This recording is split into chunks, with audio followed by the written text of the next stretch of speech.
Oi, oi, oi, oi, oi. Tá, a gente vai falar um pouquinho sobre comunicação de más notícias, tá? Não é aula expositiva, a gente só vai discutir. Na verdade, é uma aula expositiva, né? A gente não tem slides. A gente vai só discutir o tópico, tá? Apesar de que alguns de vocês já ouviram falar disso muitas vezes, principalmente quem já rodou no paliativo, a gente sempre acha importante revisitar esse tema e discutir, tá?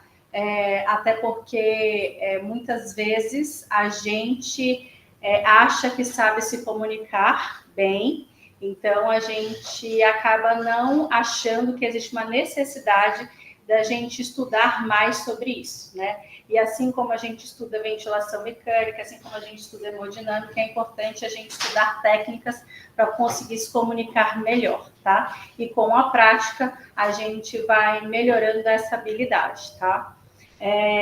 Além disso, uma coisa que a gente faz muito com vocês é o primeiro dia de residência, a gente já coloca vocês para falar com famílias, né? Então, muitas vezes a gente não se preocupa em empoderar vocês com ferramentas para tornar esse desafio de passar notícias muito difíceis para familiares, né? Mas se a gente for pensar, a gente dá notícias ruins 24 horas por dia, não necessariamente só no cenário hospitalar, tá? Então, o objetivo principal é esse. Então, para começar, quando a gente fala em más notícias, o Guilherme não vai.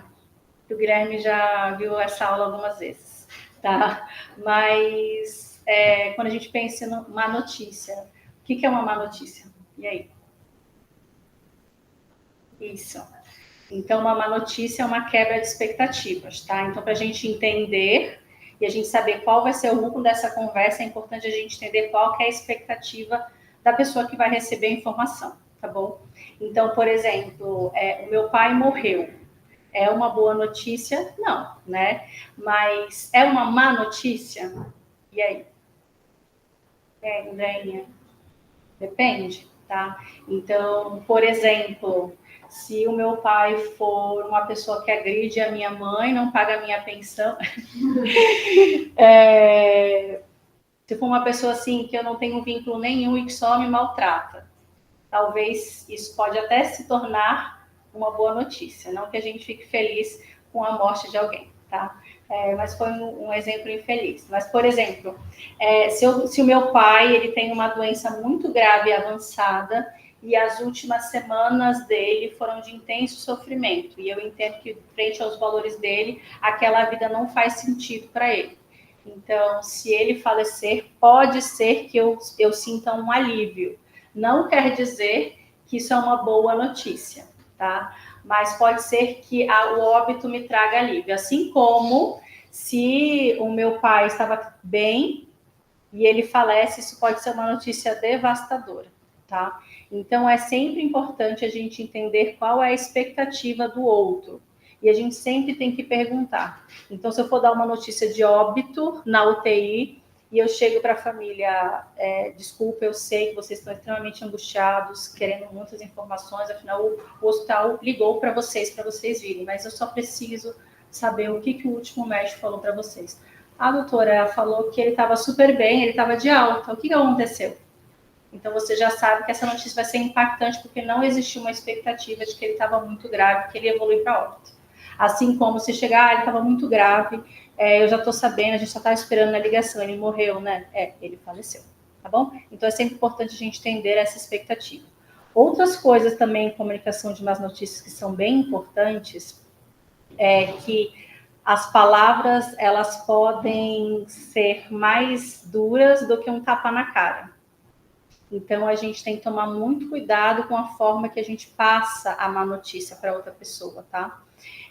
Até porque a gente está falando, talvez, que já que a gente está no cenário de uma UTI, um cenário de hospital, né? Talvez a pessoa que vai receber isso, tipo, seja aquela pessoa que está lá, seja a pessoa mais importante na vida do outro, né?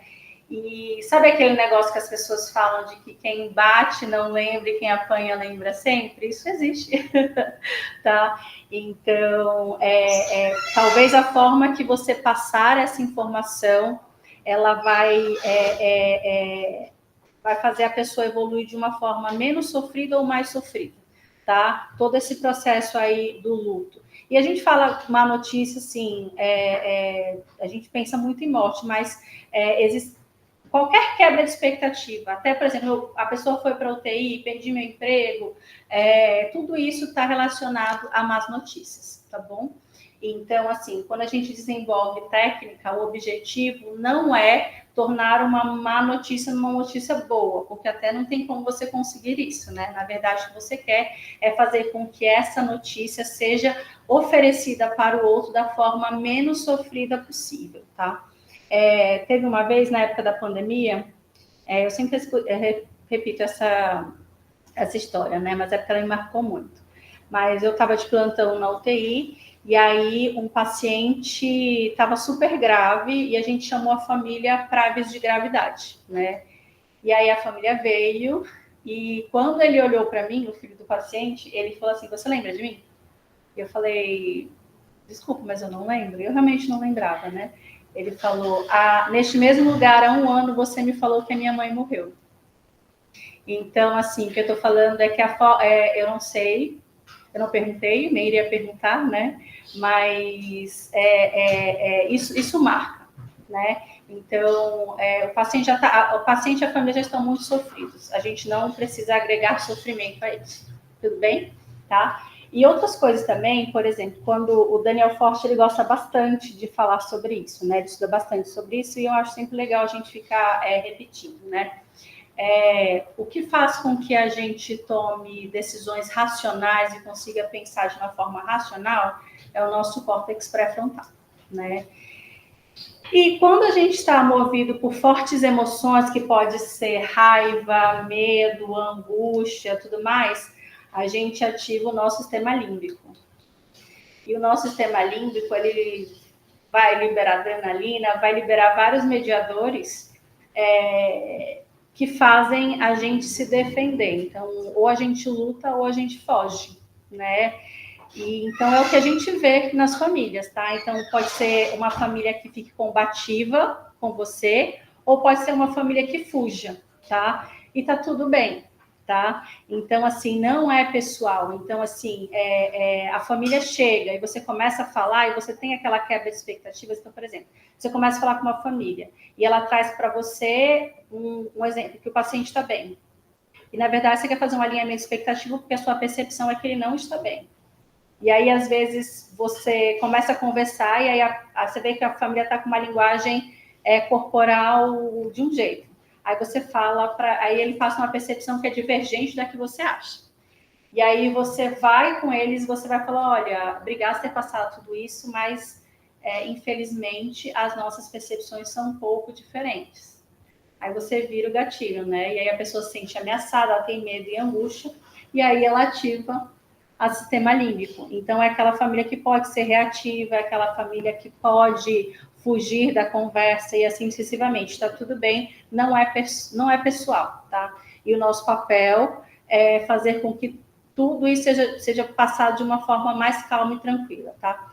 Então, já teve, por exemplo, uma vez que eu fui conversar com uma família também, era um paciente que estava internado na UTI, e era um paciente jovem com câncer de pulmão com várias metástases. Já estava entubado, com várias disfunções orgânicas, e a percepção da UTI era que a mãe não estava alinhada em relação às expectativas da gravidade da doença oncológica e da doença aguda dele. E aí, quando eu fui conversar, eu perguntei para ela assim, o que a senhora está entendendo da doença? E a resposta dela para mim foi, se você é médica e você não sabe, que dirá eu, vou ter que chamar outro profissional? E aí, assim, eu parei e pensei, calma, é sofrimento. E aí eu fui e falei para ela, olha, então, me desculpe por isso, então eu só queria saber o que você entendia, mas tudo bem, então eu vou passar para você qual é a nossa percepção. E aí eu conversei com ela, fui falando, ela ouviu, ela chorou, e no fim, ela até me pediu desculpa disso, né? Então é só para falar que não é pessoal, isso é sofrimento, tá? E quando a gente está movido com muita emoção, a gente não consegue pensar de forma racional, não dá, tá? Então, em todo esse processo de comunicação que a gente quer tentar resgatar a família para que a gente consiga todo mundo ficar na mesma página. E algumas vezes, quando você vai fazer até a gente quer fazer uma reunião para ganhar expectativas e ver, por exemplo, se tem algum espaço para falar até de objetivos de cuidado, com limitação de suporte, por exemplo, se a gente entende que aquele paciente é um paciente que se beneficiaria disso, por isso que quando a gente vai sentar e conversar com essa família, o importante é a gente começar perguntando quem era o paciente antes, né?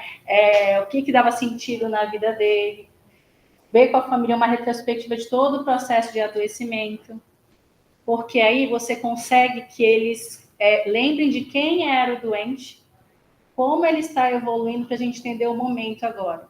E faz também que a família ela comece a confiar em você. E você vê que a pessoa está confiando em você quando ela começa a olhar no seu olho, né? Então, é só para a gente entender que não é nada pessoal, tá bom? E se em algum momento houver uma quebra em que você chegou no seu limite, porque às vezes a pessoa está em tanto intenso sofrimento que ela te desrespeita e você chega no seu limite, né?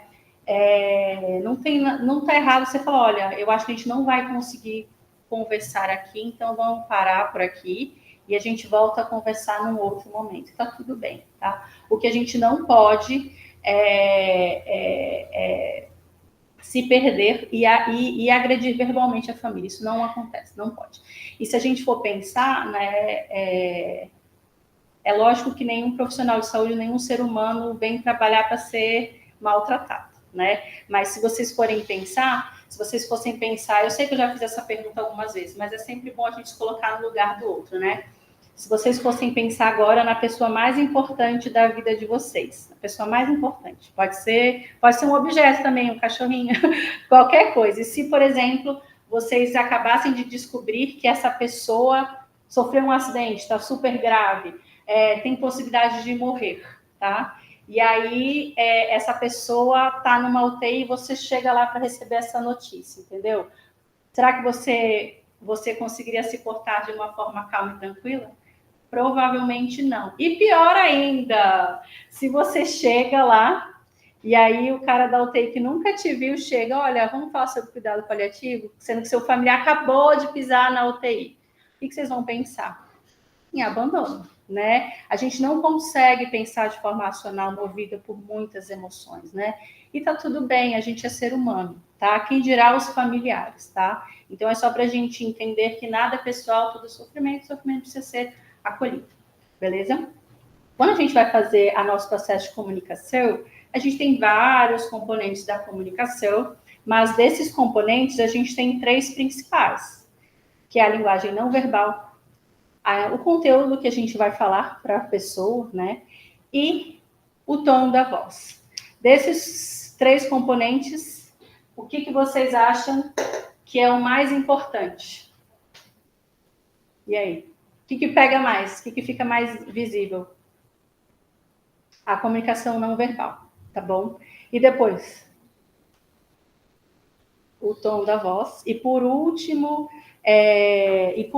seria o conteúdo que você vai falar. Tanto é que, por exemplo, se eu tivesse um relacionamento com o Guilherme, e eu tô muito brava com ele porque ele não lavou a louça, né? Ele vem perguntar, mas o que está acontecendo? Eu falo, tá tudo bem, está tudo bem. Você não está entendendo que está tudo bem? Entendeu? E aí, o que você acha? Vocês acham que está tudo bem? Não está tudo bem, né? Eu estou falando, o conteúdo da minha voz é que está tudo bem, mas eu estou com um tom de voz extremamente agressivo e a minha linguagem não verbal está se jogando para cima dele porque quer matá-lo, entendeu? Então, assim, mesmo que o não verbal, aliás, mesmo que o conteúdo da fala esteja dizendo que está tudo bem, algumas pessoas não vão entender, né? Vai falar, tá tudo bem, então beleza, né? Mas tá tudo bem, né? Mas o que eu tô falando assim, a gente sempre tem que ficar atento à linguagem não verbal, tá? Um exemplo clássico que teve em relação a isso foi um paciente que teve internado com a gente aqui na UTI, na Geral 4 até, que era um paciente vasculopata super grave, que teve um infarto, ele internou com a gente na UTI.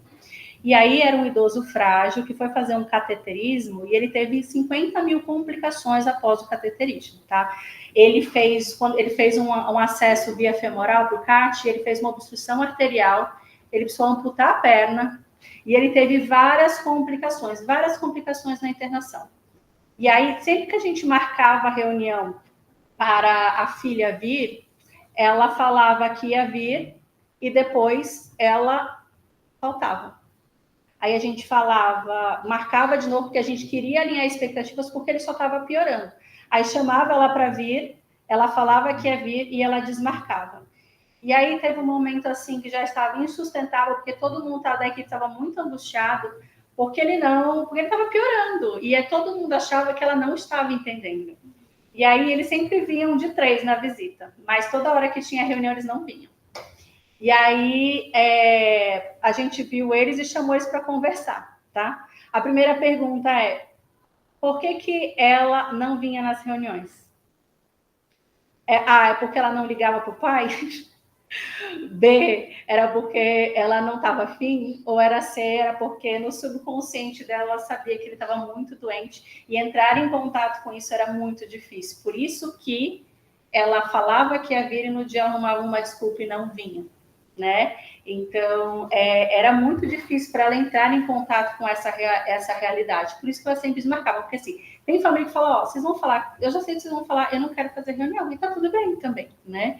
E aí, quando a gente chamou ela para conversar, ela estava toda, tipo, uma linguagem não verbal, assim, de que estava bem, aí a gente sentou para conversar, e ela estava tranquila, e aí a gente perguntou o que ela estava entendendo, ela falou, ele está muito melhor, ele está ótimo, ele conversou comigo e tudo mais.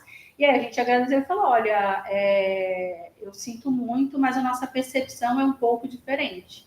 E quando a gente falou que a nossa percepção era um pouco diferente, ela mudou totalmente, assim, tipo, virou a chave. E ela ficou extremamente reativa e agressiva. E aí ela segurou e falou assim, então vocês estão querendo me dizer que vocês estão mentindo para mim? Porque todos os dias o médico me diz que ele está muito bem. Eu não estou entendendo o que está acontecendo. Vocês estão mentindo para mim? E ela quase bateu na gente, sabe? Extremamente reativa. A gente teve que acalmá-la até que a gente conseguiu começar a conversar com ela, tá? E aí, quando a gente estava conversando com ela, ela só ficava assim, olhando o celular. Ela botava o celular na boca, assim, no bolso, e ela sentava de um lado, e ela sentava do outro. E aí, tipo assim, ela não estava prestando atenção na nossa conversa.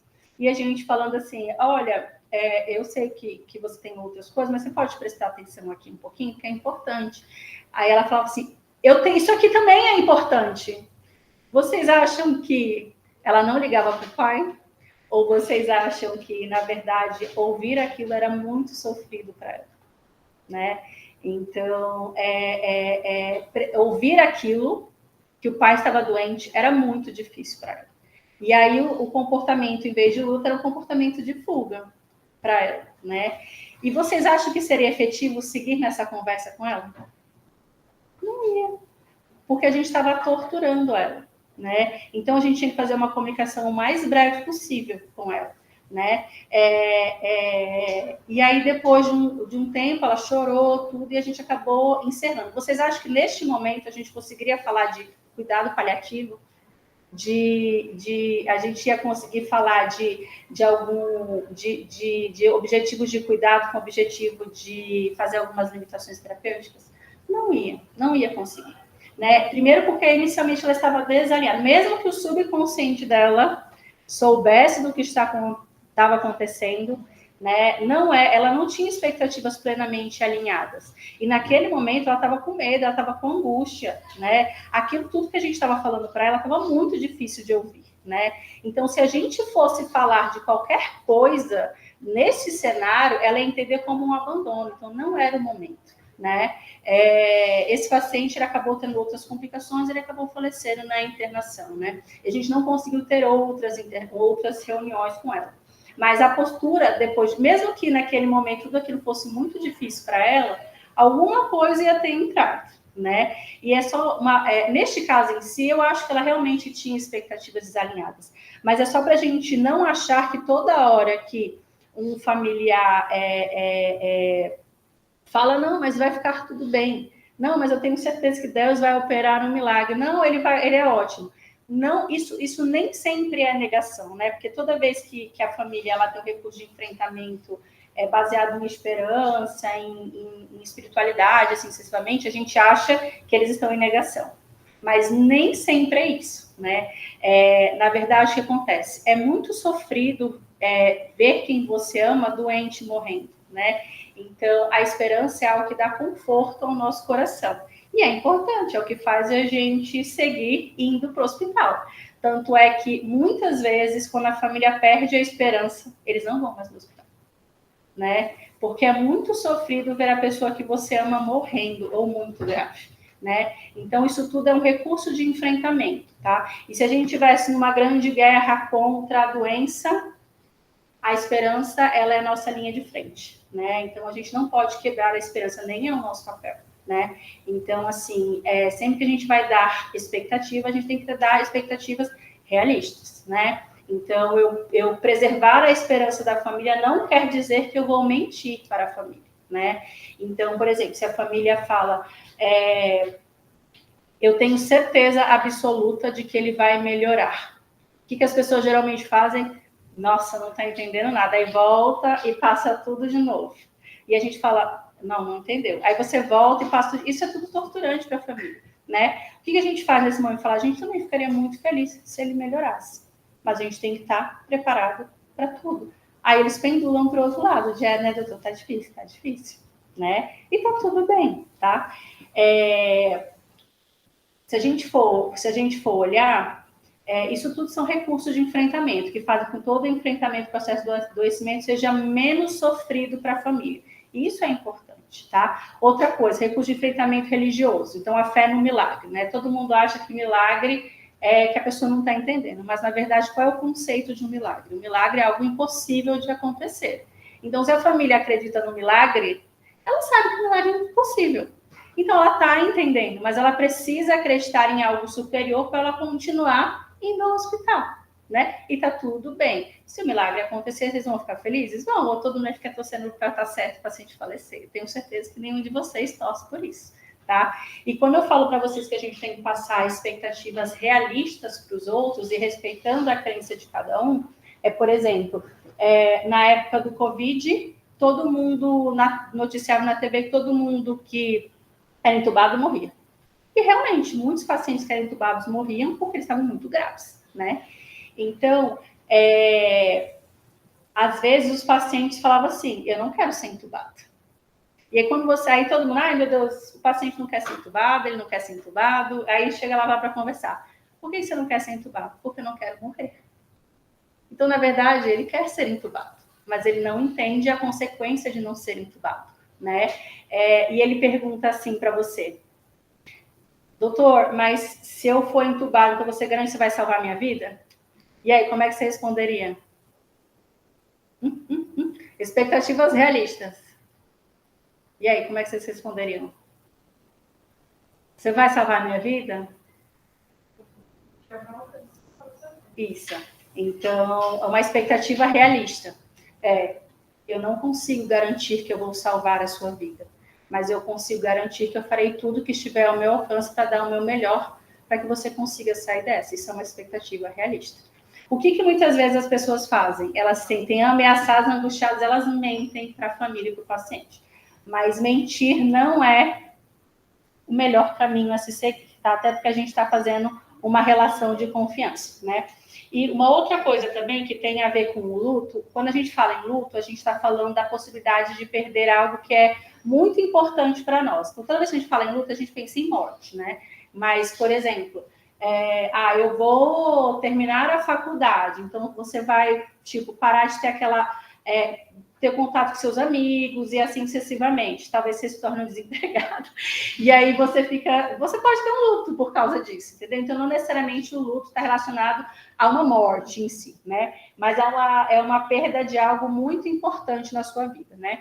E aí, quando a gente tem a possibilidade de perder alguém que a gente ama muito, a gente já começa num processo de luto que antecede o desfecho, a gente chama isso de luto antecipatório, tá? E apesar de existir, da gente estudar aqui as fases do luto da Elizabeth Kubler-Ross, que seria tipo raiva, barganha e tudo mais, e realmente a gente assiste isso, né? E se você for olhar, tudo tem a ver com o sistema límbico, né? De luta ou fuga, tá? O modelo que a gente mais estuda é o modelo de pêndulo dual do luto, né? Que eu tentei fazendo esse desenho fofinho aqui, tá? Mas na verdade isso não está parecendo um pêndulo, mas é como se fosse um pêndulo mesmo, em que a pessoa enlutada ela pendula em uma orientação da perda e a orientação da restauração, tá? Então, quando a gente orienta, a gente pendula para o lado da perda, a gente fica ruminando aquilo, aquela família que está extremamente obstinada, é aquela família que fica te mostrando a foto, olha como ele era bonitinho, olha como é que ele era, sendo que o paciente já está assim há muito tempo. É aquela família que não sai do lado do paciente, que fica muito apegado com o que está acontecendo. Em outros momentos, ele pendula para a restauração, no momento em que ele começa a refazer a vida sem a presença do outro. É aquela família que, doutor, eu não vou conseguir vir amanhã porque eu tenho uma consulta para fazer. É aquela família que começa a pensar como vai ser a vida sem o outro, né? Então, assim, durante esse processo de luto antecipatório, até depois do luto mesmo, depois, por exemplo, do fim da vida, é normal a pessoa pendular, né? E aí pode ser que um dia você esteja conversando com ela esteja orientada para um lado, pode ser que em algum momento ela esteja orientada para o outro. E não é negação, né? E o que você vê, por exemplo, quando é aquela família que Deus vai operar um milagre. Não, eu tenho certeza que ele vai ficar bem. Eles estão orientados para onde? Para a perda. E aí você fala, nossa, mas você não está entendendo que ele está super grave. Ele está muito grave, aí você volta, tudo está orientado para onde? Para a restauração. E aí, quanto mais você vai contra o que a família está falando, mais você se distancia dessa família, né? Então, a gente tem que entender que está tudo bem. E, às vezes, você fez uma reunião hoje com a família, todo mundo está entendendo que está tudo bem. Aí, no outro dia, eles podem ter pendulado e está tudo bem, sabe? Algumas vezes a gente faz diretivas com a família, com o paciente no momento que ele está bem. E aí está tudo claro, está todo mundo entendendo, eles conseguem entender que aquela vida não faz sentido, e aí o paciente piora. E é normal a família pendular, doutor, mas será que não faz sentido levar para uma UTI, entubar? Aí o que as pessoas acham? Nossa, não está entendendo nada. Mas na verdade ela pendulou. E aí o que você tem que fazer? Centrar de novo, fala, olha, a gente está cuidando. Você lembra que a gente conversou antes que isso podia acontecer? E você lembra que a gente conversou de que ele não ia querer isso, né? Aí ela pendula de novo e tá tudo bem, tá bom? Então, só para a gente entender que esse processo de perda, ele é assim. Outras coisas também que interferem no processo de comunicação são os vieses cognitivos. A gente tem vários viés cognitivos, né?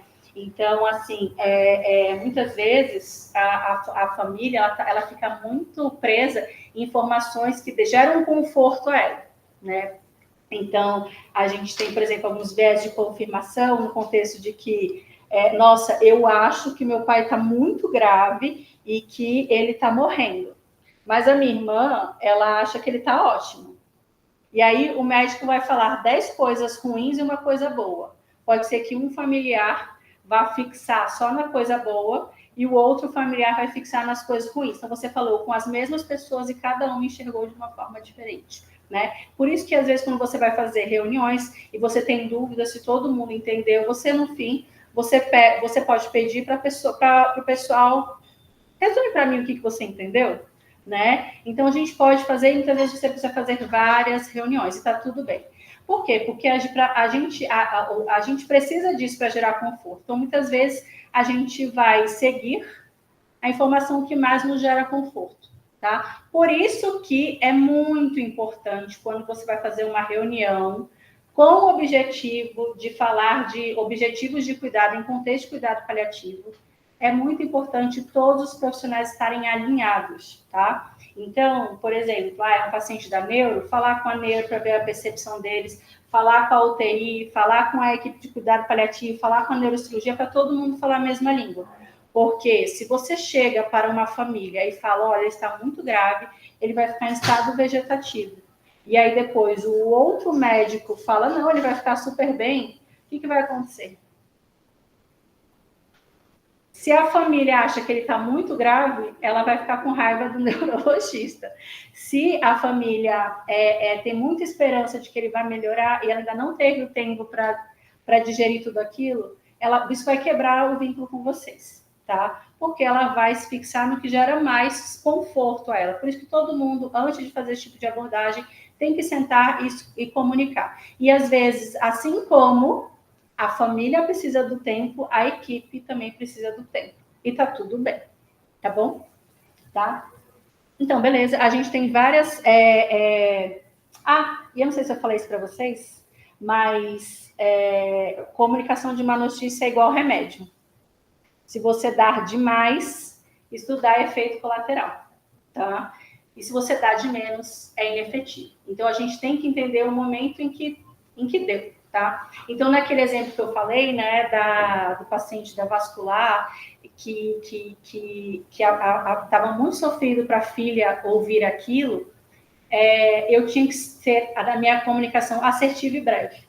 Porque se eu continuasse conversando, eu estaria continuando a torturá-la, porque aquilo estava sendo muito difícil e não seria eficiente, porque ela não estava conseguindo prestar atenção naquilo, tá?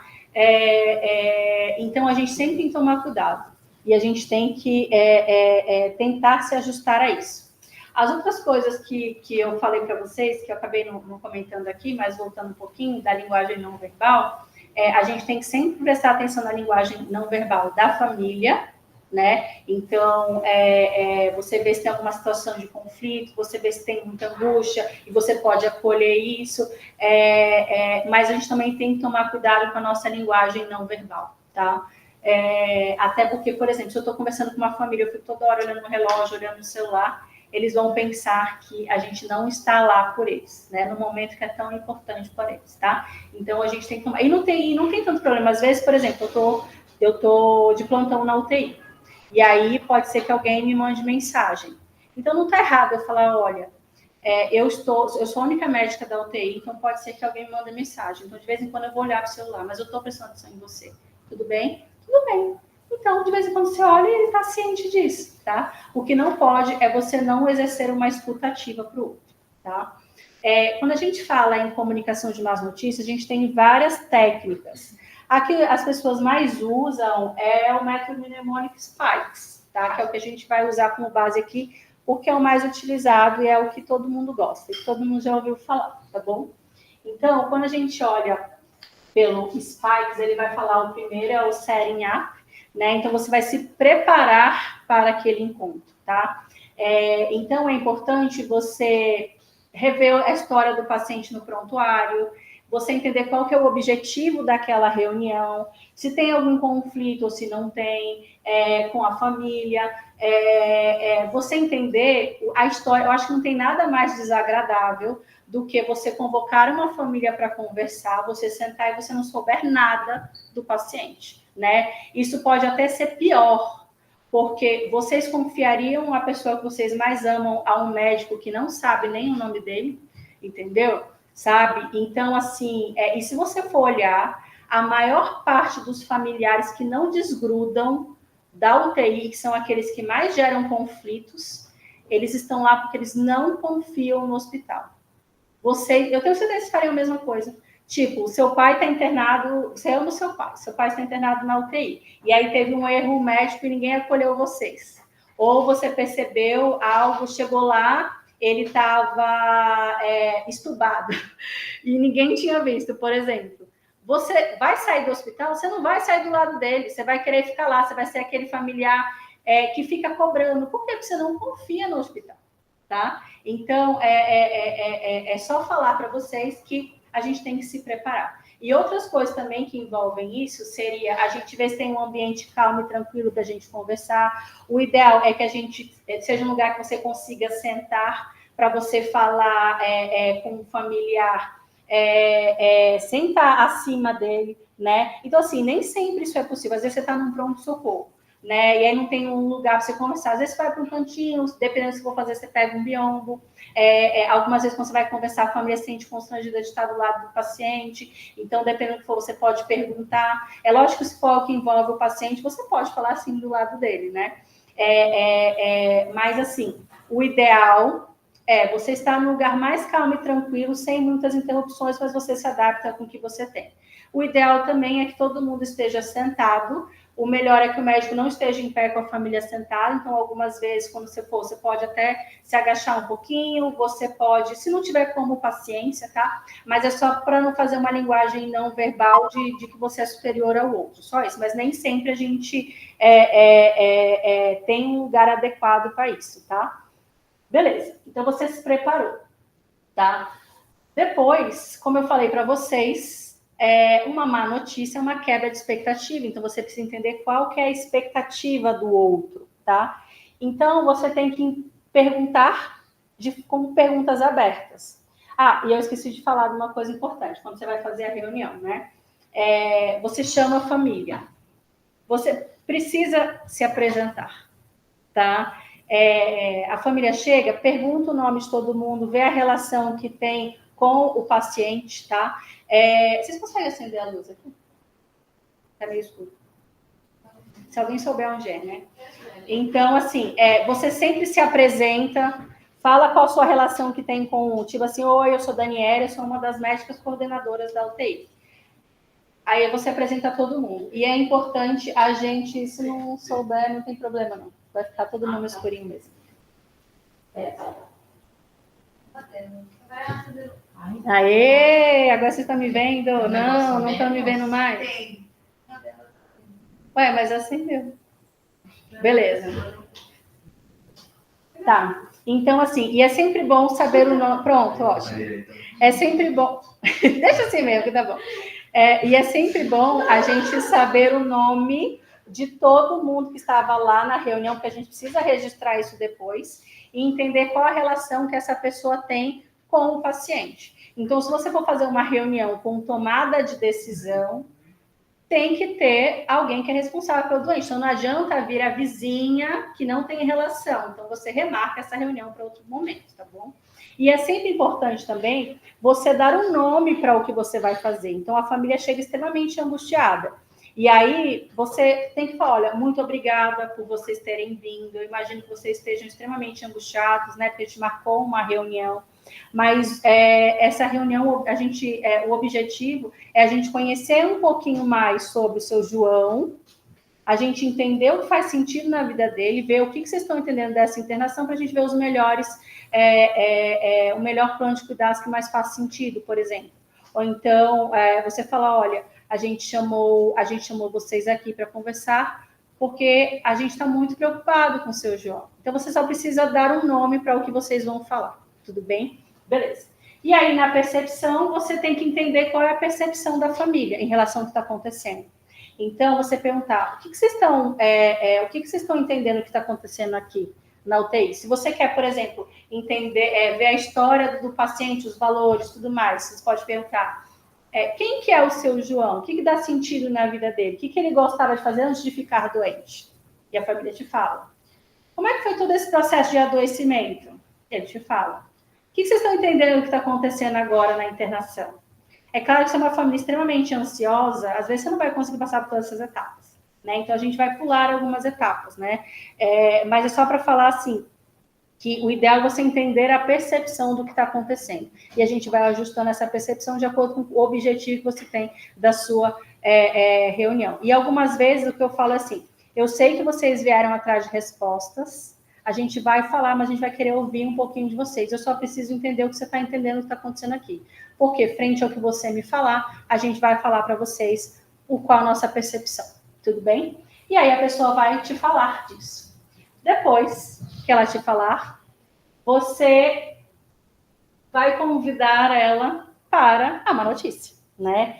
Então, coisas que têm que ficar muito claras é que se você vai falar coisas difíceis, você precisa avisar que a coisa difícil vai vir, tá?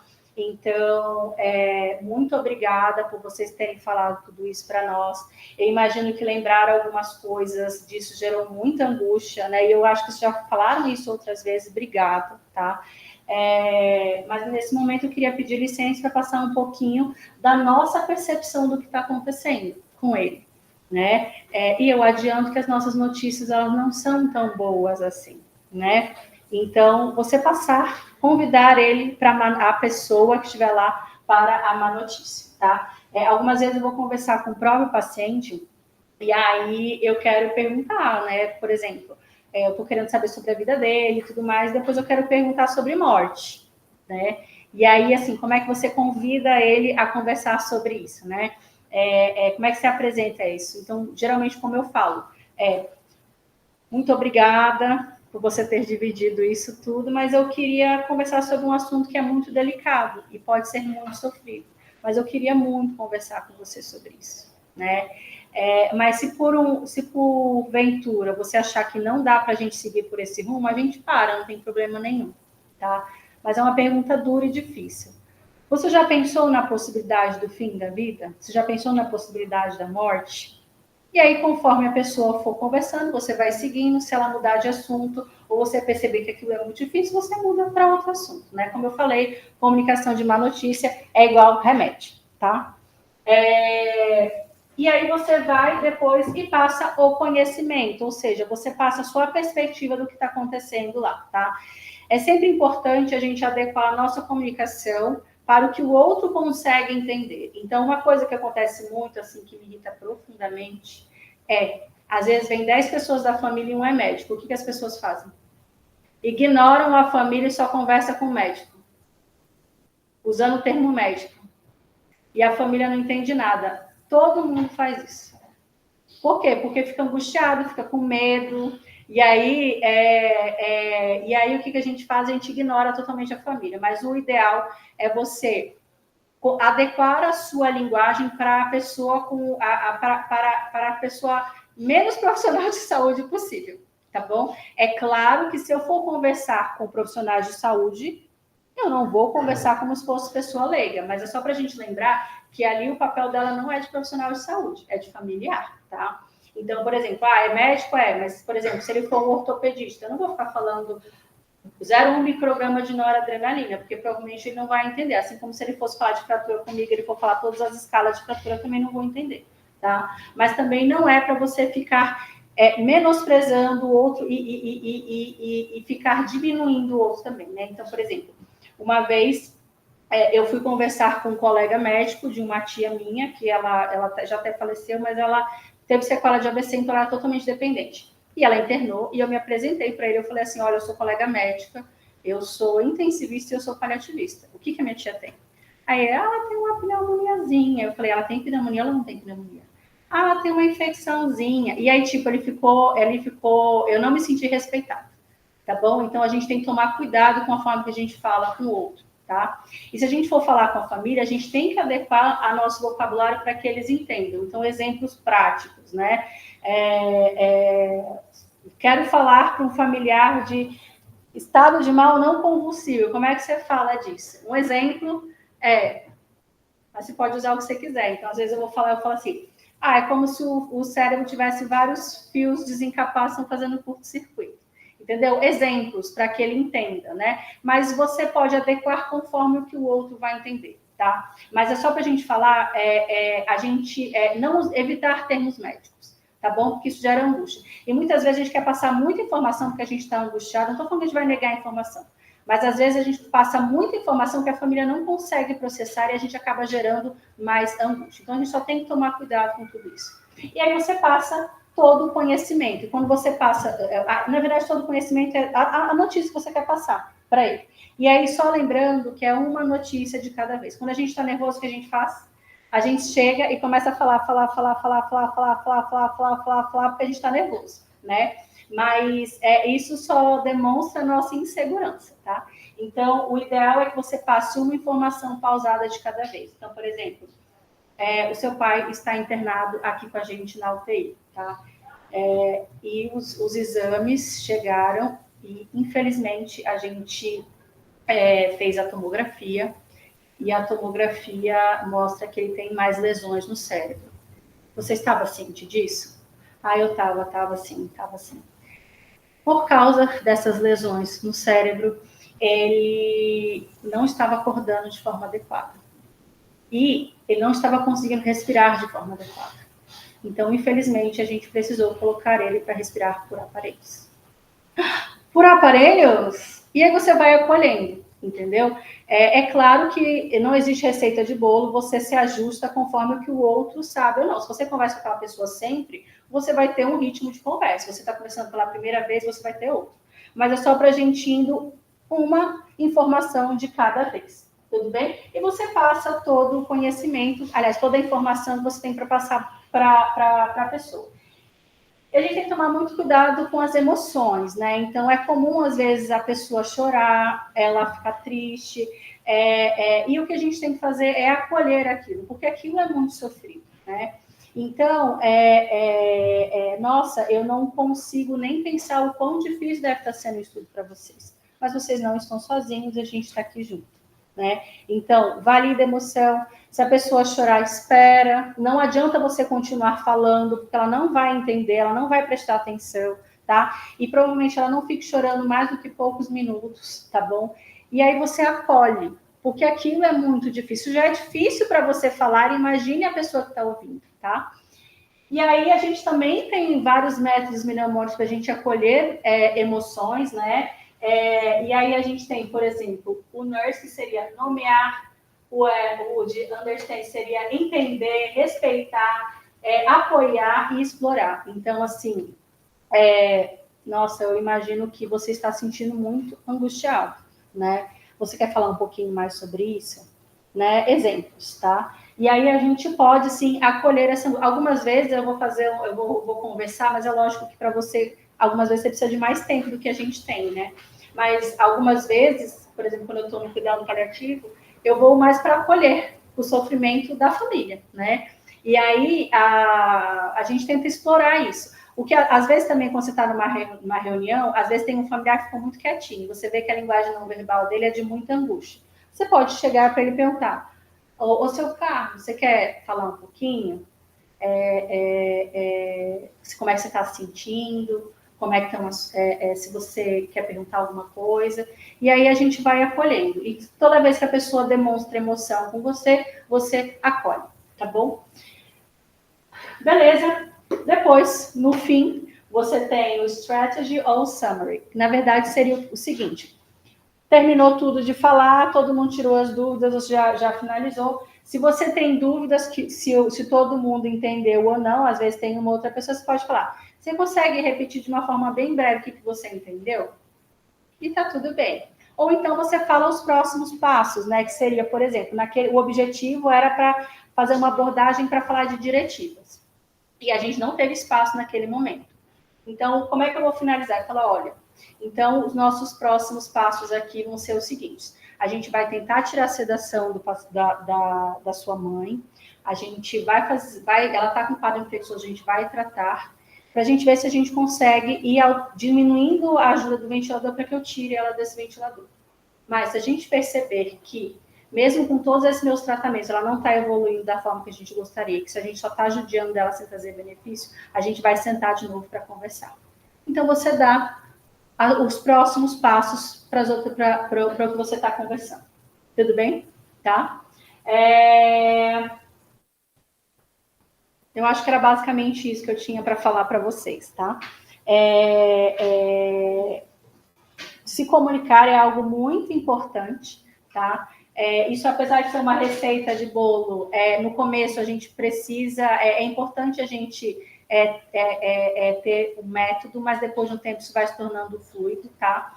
E é sempre importante a gente tentar se habilitar para isso, tá? Até porque a gente vai lidar, ainda mais vocês que escolheram o TI, outras pessoas, né, estão passando com a gente, mas assim, mesmo vocês não a profissão de vocês, no fundo, não seja de lidar diretamente com pessoas, né? A gente se comunica, a gente passa umas notícias 24 horas por dia, né? Desde se eu quiser falar que eu não estou gostando do seu sapato, né? Ou até eu resolver algum outro problema com outras pessoas, né? Então, é só para a gente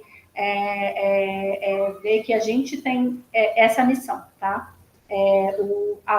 Aquelas pessoas estão em vulnerabilidade e elas estão sofrendo demais. O que a gente quer é não agregar dano, né? E a forma como a gente age, elas podem impactar de uma forma boa ou uma forma ruim. E a gente está aqui para cuidar sempre bem de todo mundo. Então, a gente tem que melhorar em relação a isso.